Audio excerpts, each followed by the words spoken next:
তুমি জানো ইন্টারনেটে সব থেকে ডেঞ্জারাস জিনিসটা কি? ফেক নিউজ না, প্রোপাগান্ডা না, ম্যানিপুলেশন এটাও না। ইন্টারনেটে সব থেকে ডেঞ্জারাস জিনিস তো ওইটা যেটা তুমি ফিল করো যে এই ফিলিংসটা তোমার, কিন্তু রিয়ালিটিতে ডিসিশন কোনো সময় তোমার ছিলই না। কখনো নোটিস করেছো যখন তুমি টিকটক বা ফেসবুক খোলো শুধু 2 মিনিটের জন্য, কিন্তু 2 ঘন্টা পার হয়ে যায় তুমি বুঝতেই পারো না। আর এই ধরনের ডোপামিনটাই তোমাদেরকে কিছু মানুষ হিট দিতে পারে।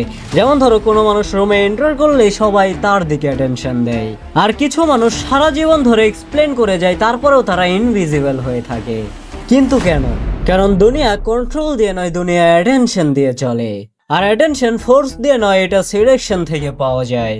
মানুষ ভাবে যে সিলেকশনের মানে শুধু রোম্যান্স, কিন্তু তারা হয়তো জানে না যে রিয়েল সিলেকশন অনেক বেশি পরিমাণে ডার্ক। রিয়েল সিলেকশনের মানে হলো কারো ইমোশনকে এত পরিমাণে বেশি ট্রিগার করা যেন সে নিজে থেকেই চলে তোমার কাছে আসে। না কোনো প্রেশার, না কোনো ফোর্স, না কোনো রিয়েলাইজিং।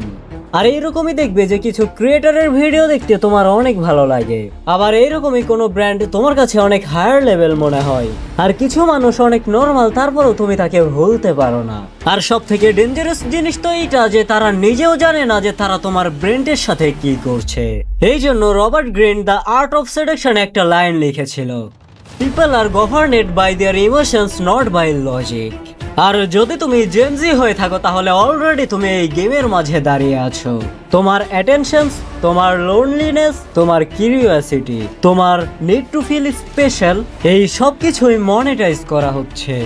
সোশ্যাল মিডিয়া অ্যাপস তোমাকে অ্যাডিক্টেবল বানাচ্ছে, ইনফ্লুয়েন্সার্স তোমাকে ইমোশনালি অ্যাটাচ করছে, ব্র্যান্ড তোমার কাছে আইডেন্টিটি বিক্রি করছে, আর তোমার মনে হচ্ছে যে এটাই আমার পার্সোনালিটি, কিন্তু না, বেশিরভাগ সময় এটা অন্য কারো স্ট্র্যাটেজি। আমি গত অনেক দিন ধরে এই বুকের উপর রিসার্চ করে একটা জিনিস নোটিস করলাম, মানুষ অ্যাট্রাকটিভ লুকসের কারণে হয় না, মানুষকে অ্যাট্রাকটিভ ফিল করাইতে হয়। ডিফারেন্সটা বোঝার চেষ্টা করো।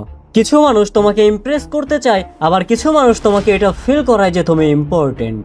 আর হিউম্যান ব্রেন এগুলোর অ্যাডিক্ট হয়ে যায়, এই জন্য তুমি কিছু মানুষকে ভুলতেই পারো না।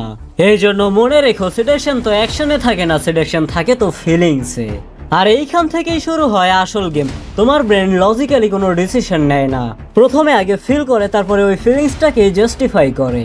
এটা প্রতিবার। এই জন্য যখন কোনো ব্যক্তি জেনুইনলি তোমার কথাগুলো শোনে তখন তুমি তার প্রতি একটা টান ফিল করো।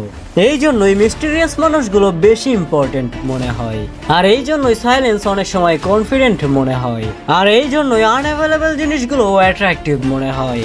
তখন তুমি আর কোনো ডিসিশন নাও না, তখন তুমি ডিরেক্টলি রিঅ্যাক্ট করতে থাকো। আর যদি তুমি এটা বুঝতে পারো তাহলে এই দুনিয়াকে দেখার নজরটা তোমার অবশ্যই বদলে যাবে।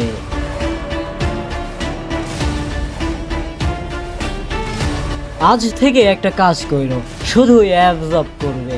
স্কুলে, কলেজে, ইনস্টাগ্রামে, ফ্রেন্ডস গ্রুপে নোটিস করো যে কে অ্যাটেনশনের পিছে দৌড়াচ্ছে আর কে অ্যাটেনশনকে টেনে নিজের দিকে আনছে, কে সবসময় ইমপ্রেস করার চেষ্টা করে আর কে কিছু না করেও সুন্দর একটা মেমরি হয়ে থাকে।